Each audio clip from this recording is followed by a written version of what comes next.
Coastal road आणि Verde सिलिंगला जोडणाऱ्या गर्डरचं काम हे उद्या सुरू होणार आहे आणि या कामाला 2 दिवस लागण्याची ही शक्यता आहे। या कनेक्टिव्हिटी नंतर सिलिंगवरून आता वाहतुकीचा नवा पर्यायही निर्माण होणार आहे। 2000 मेट्रिक टन वजन असलेल्या या गर्डरमुळे कोस्टल रोड आता सिडनी हार्बर ब्रिज सारखा दिसेल।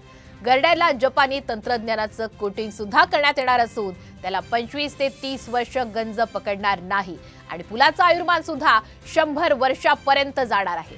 तर आत्ताच्या घडीची मोठी बातमी आपण पाहतोय। मुंबईतील वाहतुकीला क्रांती घडवणारी ही बातमी आहे, कारण कोस्टल रोड वर्डी सिलिंगला जोडणाऱ्या गर्डरचं काम उद्या सुरू होणार आहे।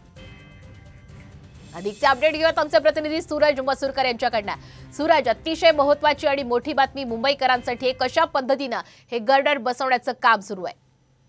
तर नक्कीच ही मुंबईकरांसाठी अतिशय महत्त्वाची बातमी आहे, कारण आता सिलिंग करून थेट दक्षिण मुंबईत प्रवास करता येणार आहे। कारण आता कोस्टल रोड आणि सिलिंग हा एका गर्डरद्वारे जोडला जाणार आहे।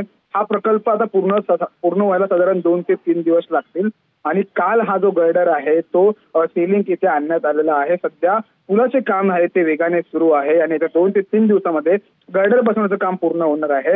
हा जो गर्डर आहे तो संपूर्ण स्टील बनावटीचा असलेला आहे आणि जवळपास 100 वर्ष टिकेल असा हा जो मजबूत गर्डर आहे तो बसवला जाणार आहे। साधारण जर का पाहायला गेलं तर अरबी समुद्रातील भरती आणि आहोटीची वेळा पाहून ह्या सर्व गर्डरची कामं केली जाणार आहेत।